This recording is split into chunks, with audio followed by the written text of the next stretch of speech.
An open letter to the Dishonorable Juliet Holness, in capacity of Speaker of the House.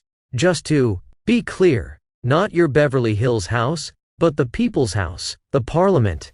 Before detailing specific instances, it is clear that, since your election as Speaker in September 2023, you have on multiple occasions adopted a confrontational and dismissive stance toward members of Parliament, especially Mr. Fitzroy Jackson, engaging in shouting matches and procedural overreaches that many Jamaicans view as bullying. You have also been recorded denying supplementary questions, muting microphones, issuing public reprimands to parliamentary staff and withholding critical reports, conduct unbecoming of the impartial arbiter of the House and unacceptable to the majority of Jamaicans. Social media and news platforms, from the Gleaner, YouTube commentaries to TikTok clips, are replete with voices condemning your behavior as disrespectful and condescending to both elected representatives and support staff. I write as a concerned citizen and voter to express deep alarm at the way you have presided over the House of Representatives since your election as Speaker in September 2023, a role you assumed with the solemn duty to uphold order, fairness, and respect. Your conduct, however, has too often strayed into overt hostility, particularly toward opposition MPs, creating an atmosphere of intimidation rather than deliberation. Public sentiment. Multiple news outlets and social media platforms have documented mounting frustration over your approach to parliamentary proceedings. A recent YouTube video by commentator Andre Stevens captured Jamaicans describing your conduct as unacceptable and bullying during debates and committee sessions. Jamaica,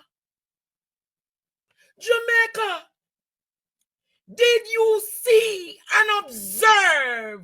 Did you witness this level of skullduggery, disrespect, and bullying by size 13?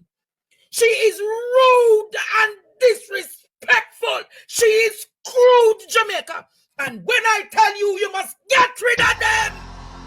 Likewise, a TikTok clip by the Jamaica Gleaner showed opposition members staging a walkout in protest of your handling of a procedural motion, a rare and telling rebuke of your leadership style. Specific incidents. 1. PAAC shouting match, January 25, 2022. And you need to stop it, Mr. Chairman, because very often a message is sent to the media which goes to the public that betrays all honesty, the circumstances, and then we are forced to live with it. If you do it again, Mr. Chairman, we are going to insist that only at the meeting, which is what is required, we make our decisions. That is my point. If we cannot trust you, Mr. Chairman, if you ever do it again, because nothing prevents you, Mr. Chairman, when you realize you have that email, from calling your fellow member of the committee. However, none of us received the call. None of us were asked, how comes you haven't responded? But you had time to go to the media. So when I saw it, Mr. Chairman, I'm sorry I didn't see it on the day. I was pissed. You know, I take strong objection.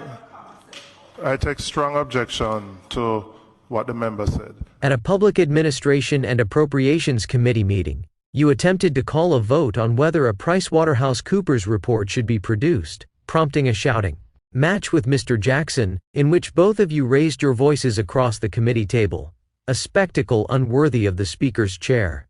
Unilateral cancellation of committee meetings. July 11, 2024.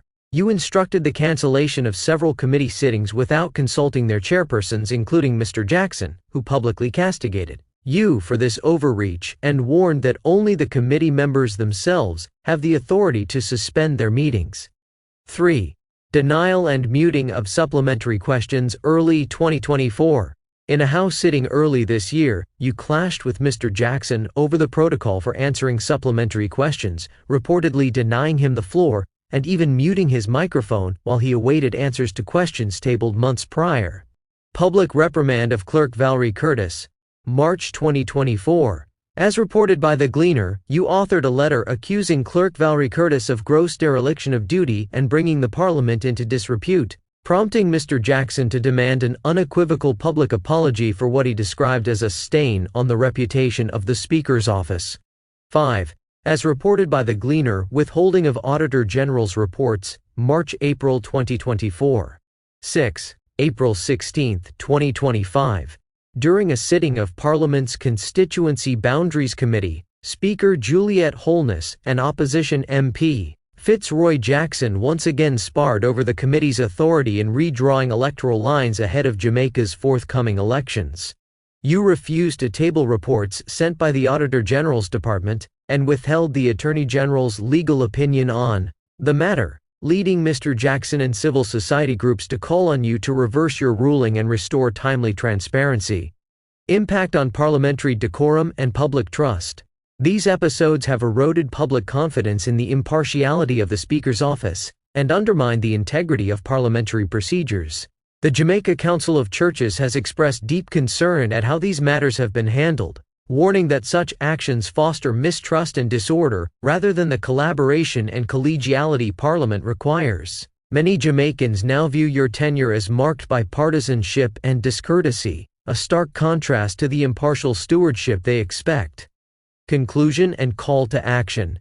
As Speaker, you bear the responsibility to preside with restraint, courtesy, and neutrality, qualities essential to the dignity of the House and the trust of the nation. I urgently urge you to apologize to Mr. Jackson for the incidents outlined, to withdraw any unfounded reprimands against parliamentary staff, and to recommit yourself to fair and respectful treatment of all MPs. Failure to do so risks further eroding Jamaicans' faith in Parliament and in your stewardship of the Speaker's role. The majority of citizens demand a Speaker who leads with respect and impartiality. Please heed this call and restore the decorum this office demands.